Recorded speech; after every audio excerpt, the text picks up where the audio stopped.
Hi dears, Y എന്ന letter കൊണ്ട് end ചെയ്യുന്ന സിംഗുലർ നൗൺസ് എങ്ങനെയാണ് പ്ലൂറൽ ഫോമിൽ എഴുതുന്നത്? നമ്മുടെ ഡെയിലി ലൈഫിൽ ആവശ്യമുള്ള ഒരു ബേസിക് ഇംഗ്ലീഷ് നോളജാണിത്. ഇതിനായി നിലവിൽ ഒരു റൂളുണ്ട്. ഈ റൂളിനെ പറ്റി ഒരുപാട് പേർക്ക് നല്ല അറിവുണ്ടെങ്കിലും ഈ വീഡിയോ കണ്ടതിന് ശേഷമാണ് ഇതിനെപ്പറ്റി ഒരു ധാരണ ഒരാൾക്കെങ്കിലും വന്നതെങ്കിൽ എൻ്റെ ശ്രമം വിജയിച്ചു എന്ന് വേണമെങ്കിൽ പറയാം. ആ റൂൾ എങ്ങനെയാണ്?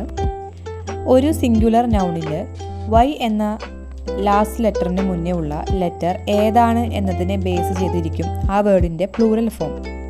അതായത് വൈ എന്ന ലെറ്ററിന് മുന്നേ ഉള്ള ലെറ്റർ ഒരു കോൺസണൻറ്റ് ആണെങ്കിൽ വൈ എന്ന ലെറ്ററിന് പകരം ഐ ചേർക്കുകയും ഒപ്പം തന്നെ ES ആഡ് ചെയ്യുകയും വേണം.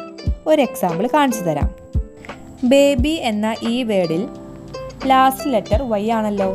അതിന് തൊട്ടു മുന്നേ ഉള്ള ലെറ്റർ ബി ആണ്. ബി എന്നത് ഒരു കോൺസണൻ്റ് ആണ്. ആയതിനാൽ വൈ മാറ്റി നമ്മൾ ഐ ചേർക്കുന്നു. ഒപ്പം തന്നെ ES ആഡ് ചെയ്യുകയും വേണം. അപ്പോൾ ബേബി എന്ന സിംഗുലർ നൗണിൻ്റെ പ്ലൂറൽ ഫോം ബേബീസ് എന്ന് ഇങ്ങനെ എഴുതാം. ഇവ ഇതിനുള്ള മറ്റുദാഹരണങ്ങളാണ്. ഇനി വൈ എന്ന ലെറ്ററിൽ വെച്ച് അവസാനിക്കുന്ന വേർഡ്സിൻ്റെ തൊട്ട് മുന്നേ ഉള്ള ലെറ്റർ കോൺസണൻ്റ് അല്ല, വവൽ ലെറ്റർ ആണെങ്കിൽ വൈക്ക് ശേഷം സാധാരണ പോലെ ഒരു എസ് ചേർത്ത് കൊടുത്താൽ മതി. അതായത് ടോയ് എന്ന വേർഡിൽ വൈ എന്ന ലെറ്ററിന് മുന്നേ വരുന്നത് O ആണ്. ലെറ്റർ O ഒരു വവലല്ലേ. ആയതിനാൽ പ്ലൂറൽ ഫോം എഴുതുമ്പോൾ ടോയ്സ് എന്ന് ഇങ്ങനെ എഴുതാം. ഇപ്പോൾ പറഞ്ഞ റൂളിൻ്റെ മറ്റുദാഹരണങ്ങളാണ് ഇവ. ഒരു അറിവും ചെറുതല്ല. ഈ ഒരു ചെറിയ അറിവ് നിങ്ങളുമായി പങ്കുവയ്ക്കാൻ സാധിച്ചതിൽ വളരെയധികം സന്തോഷമുണ്ട്.